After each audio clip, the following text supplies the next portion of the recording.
नमस्कार माता भगिनींनो, तर माझी लाडकी बहीण या योजनेअंतर्गत सर्वात मोठी आनंदाची बातमी तुमच्यासाठी या ठिकाणी आलेली आहे। आणि यामध्ये ऑगस्ट हप्ता केव्हा येणार आहे याची माहिती सुद्धा अतिशय सटकरी मॅडमने दिलेली आहे। आणि यासाठी तुम्हाला हा व्हिडिओ शेवटपर्यंत पाहावा लागेल। त्यांच्या मनातला एक प्रश्न विचारते, ऑगस्टचा हप्ता कधी येणार आहे?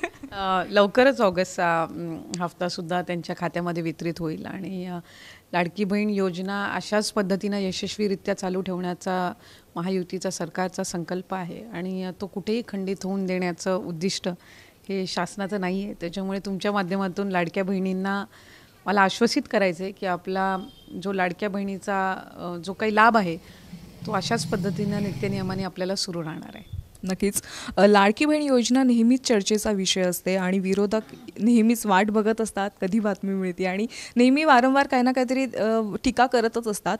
नुकतंच आपण एक घोषणा केलेली होती 2100 रुपयांची हप्त्यामध्ये वाढ होणार आहे, तर ती वाढ कधी होणार आहे? कारण की अजूनही 1500 रुपयांचाच हप्ता येतोय। नाही, खरं तर आमच्या घोषणापत्र जे महायुतीचं असतं किंवा जाहीरनामा असतो त्याच्यामध्ये 5 वर्षाच्या कालावधीचा आमचा जो जाहीरनामा आहे तो निवडणुकीच्या कालावधीमध्ये घोषित केला जातो आणि त्याच्यामध्ये 2100चं आश्वासन हे महायुतीच्या वतीने दिलं गेलं होतं आणि ते नक्कीच आम्ही योग्य वेळी पूर्ण करणार। सध्या प्राधान्य हे योजना नियमितपणाने लाभार्थ्यांपर्यंत लाभ पोहोचवण्यासाठी आहे। ज्या वेळेला योग्य वेळ असेल त्यावेळेला नक्कीच 2100चा लाभ हा लाडक्या बहिणींपर्यंत पोहोचवला जाईल। सगळ्या लाडक्या बहिणी याची वाट पाहत असतील नक्कीच। पण जसं टीका होत्या त्याच्यामध्ये एक टीका अशी होती की लाडकी बहीण योजनेचा भार सरकारच्या तिजोरीवर आता पडतोय, हे कितपत खरं आहे? नाही, खरं तर कुठलीही योजना ज्या वेळेला आपण आणत असतो त्यावेळेला तिचा साधारणपणे सगळाच मागोवा किंवा त्या संदर्भातला एक आढावा घेतला गेलेला असतो।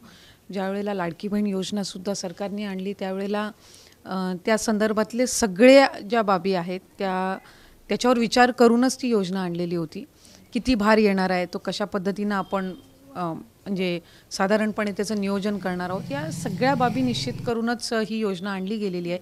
आणि सगळ्यांना म्हणजे आज राज्याचे मुख्यमंत्री फडणवीस साहेब असतील, एकनाथजी शिंदे साहेब असतील उपमुख्यमंत्री, ज्यांच्या मुख्यमंत्री पदाच्या कार्यकाळामध्ये ही योजना आणली गेली, त्याचबरोबर अजितदादा असतील, सगळ्यांनीच या एका गोष्टीचा आणि मंत्रिमंडळाने विचार केलेला आहे की लाडकी बहीणसारखी ज्या वेळेला योजना येते त्यावेळेला ती फक्त घोषित करून चालत नसतं, ती पुढं यशस्वीरित्या चालवणंही तितकंच महत्त्वपूर्ण आहे। आणि त्याच्यामुळेच आम्ही 1 वर्ष आत्ताच पूर्ण केलं खरं तर ऑगस्ट महिन्यामध्ये, आणि ती पुढे चालू ठेवण्याच्या दृष्टिकोनातून जे काही नियोजन आहे, उपाययोजना आहेत, या सरकारने केलेल्या आहेत। सध्या आता बघतोय की लाडकी बहीण योजनेमध्ये अपात्रांवर कारवाई केली जाते, तर तेही सध्या प्रोसेस कुठपर्यंत आली आणि कशा पद्धतीने कारवाई होणार? कारण की असं ऐकलंय विरोधक म्हणतात जवळपास 50 लाखापेक्षा अपात्र ठरलेले आहेत, काय सांगाल? मी तर रोज वेगवेगळा आकडा ऐकते जो विभागाकडेही कधी नसतो।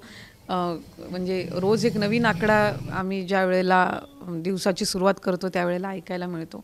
त्यामुळे 50 लाख 40 लाख हे फक्त विरोधकांचे आकडे आहेत। आम्ही आज ज्या वेळेला ही योजना आणली होती त्यावेळेला सुद्धा 2 ते 2.5 कोटीपर्यंत याचे लाभार्थी असतील। आपल्या लोकसंख्येचं मूल्यमापन आणि त्या निकषामध्ये जे काही घटक बसतात त्याच्यातून जो अंदाज लावला होता तो त्यानुसार होता आणि साधारणपणे त्या रेंजमध्येच लाभ हा गेल्या अनेक महिन्यांपासून सुरू आहे। वेगवेगळे विभाग आहेत, ते त्यांच्याकडे असणारा उपलब्ध असणारा डेटा आम्हाला देत असतात। त्या डेटाचं आम्ही क्रॉस व्हेरिफिकेशन करतो, जसं कृषी विभाग असेल, अन्न व नागरी पुरवठा असेल, माहिती तंत्रज्ञान विभाग असेल, सामाजिक न्याय विभाग असेल, सगळ्या विभागांकडून आम्ही त्यांचा जो डेटा असतो तो आम्ही मागवतो, त्याला मॅच करतो। कारण सुरुवातीपासूनच निकष आहे की एकतर शासकीय कर्मचाऱ्यांनी याचा लाभ घेऊ नये, हे सुरुवातीपासूनचं निकष आहे। दुसरं 2.5 लाखापेक्षा कमी उत्पन्न असणं। तिसरं कुठल्याही शासनाच्या इतर योजनांचा 1500 पेक्षा अधिकचा लाभ त्यांचा नसावा। म्हणून संजय गांधी निराधारचे पहिल्यापासूनच लाभार्थी लाडकी बहीणचे लाभार्थी नाही आहेत। त्याचं कारण म्हणजे संजय गांधी निराधार योजनेमधून दर महिन्याला 1500चा लाभ त्यांना मिळत असतो। नमो शेतकरीच्या ज्या लाभार्थी आहेत त्यांना महिन्याला 1000 रुपयाचा लाभ मिळतो आणि 500 रुपये जे असतात ते वरतून लाडकी बहीणचे मिळतात, म्हणजे 1500 कव्हर अप होत असतात। त्यामुळे जे निकष आहेत, नियम आहेत, त्याच्यामध्ये कुठलाही बदल केलेला नाही आहे। जसं वेगवेगळ्या डिपार्टमेंट्सकडून डेटा डिपार्टमेंटला मिळतो त्याचा आम्ही स्क्रुटनाइज करतो, ॲनालाइज करतो आणि त्यानुसार त्याची इम्प्लिमेंटेशन होत असतं।